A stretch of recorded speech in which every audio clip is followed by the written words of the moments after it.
Hello friends. मैं प्रियंका अपनी YouTube channel healthy health tips में आप सभी का स्वागत करती हूँ।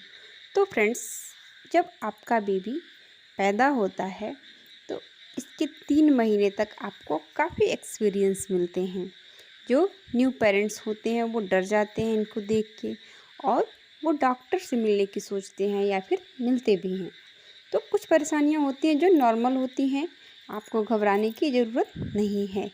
न्यूबॉर्न बेबी के साथ ऐसा होता है। तो फ्रेंड्स, कुछ 10 बातें हैं जिन्हें जानने देखने के बाद हम हर नए माता पिता डर जाते हैं और वो समय के साथ ठीक हो जाते हैं। तो जो पहली चीज़ है उसके बारे में हम जानेंगे कि जो सॉफ्ट स्पॉट होता है या तो सिर के ऊपर होता है या पीछे होता है।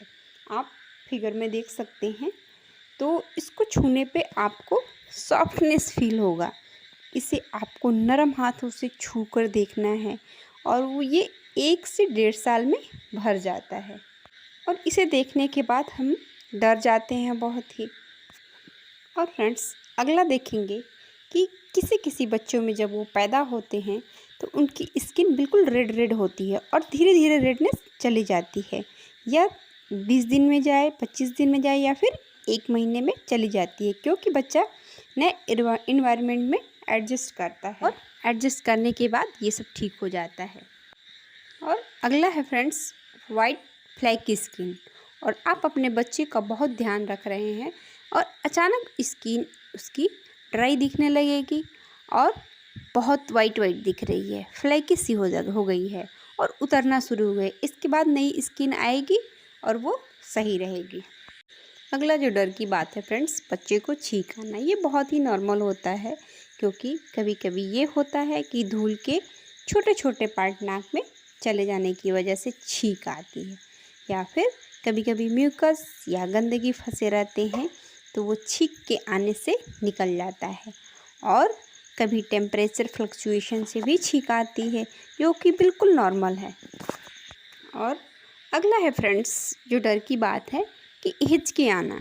जब बच्चे छोटे होते हैं तो उनको बार बार हिचकी आती है, तो बहुत से नए मम्मी और पापा जो होते हैं वो डर जाते हैं, बेबी को क्या हो गया है, हिचकी आ रही है।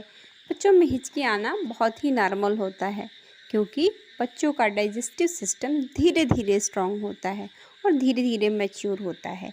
धीरे धीरे उसकी बॉडी को समझ में आता है कि खाना खाने का प्रोसेस अभी तक बॉडी फॉलो कर रही थी जब माँ के पेट में थी, तो तब अब तक का प्रोसेस चेंज हो चुका है। ये सारे सिग्नल जो बॉडी के अंदर चलते हैं बहुत ही अलग तरह से काम करते हैं। बिना कोई होम रेमेडी किए बच्चों की हिचकियाँ भी रुक जाती हैं। और अगला है फ्रेंड्स कि बच्चों का पॉटीज़। यदि बच्चा दिन में कई बार पॉटी कर रहा है, 7 से 8 बार पॉटी कर रहा है, तो ये बिल्कुल ही नॉर्मल है। और जब बच्चे छोटे होते हैं तो कई बार थोड़ा थोड़ा पॉटी करते रहते हैं।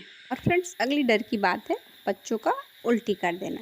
फीडिंग कराने के बाद बच्चे के मुंह से दही जैसा गाढ़ा गाढ़ा निकलता है। इस तरह की उल्टी होना बिल्कुल ही नॉर्मल होता है। यदि बच्चे का डेवलपमेंट ठीक चल रहा है, उसका ग्रोथ ठीक ठाक चल रहा है, उसका वज़न ठीक है, तो एज ए पेरेंट्स आपको परेशान बिल्कुल नहीं होना है। ये बिल्कुल ही नॉर्मल है। और अगली डर की बात है फ्रेंड्स, गैस की प्रॉब्लम। बच्चे का इस दुनिया में आने के बाद इन्वायरमेंट चेंज हो जाता है। अब उन्हें खुद पीने के लिए मांगना होता है। कई बार मदर को समझ में आता है तो कई बार नहीं आता है।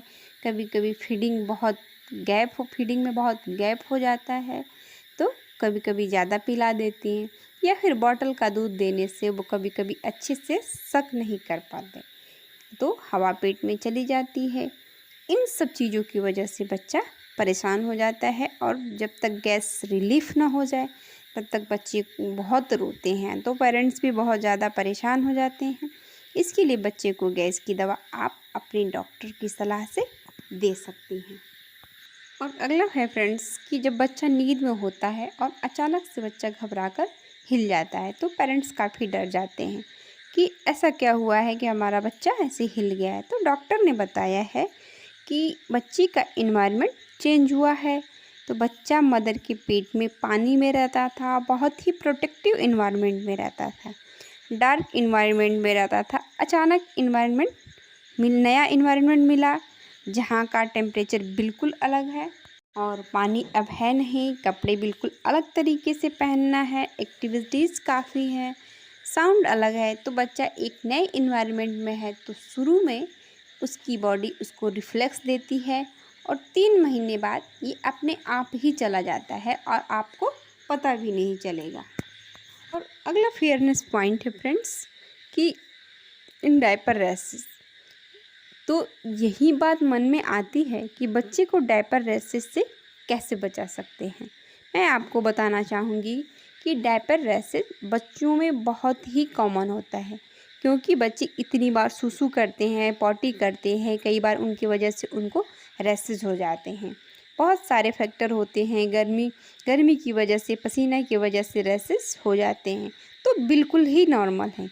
तो ये आपको समझना है कि अगर ये हो गए हैं तो इनको किस तरह से ट्रीट करना है। डॉक्टर की माने तो आप हर घंटे डायपर चेंज करते रहना है और अगर आप हर घंटे चेंज कर सकती हैं तो ठीक है, वरना आप अपने हिसाब से हैंडल कर सकती हैं। उम्मीद करती हूँ फ्रेंड्स कि आज का हमारा ये टॉपिक आपको पसंद आया होगा। अगर पसंद आया होगा फ्रेंड्स तो हमारी वीडियो को लाइक ज़रूर करिएगा और शेयर करिएगा और कमेंट भी करिएगा। कमेंट में बताइएगा कि हमारा वीडियो आपको कैसा लगा और अगर हमारे चैनल पे आप पहली बार होंगे तो सब्सक्राइब ज़रूर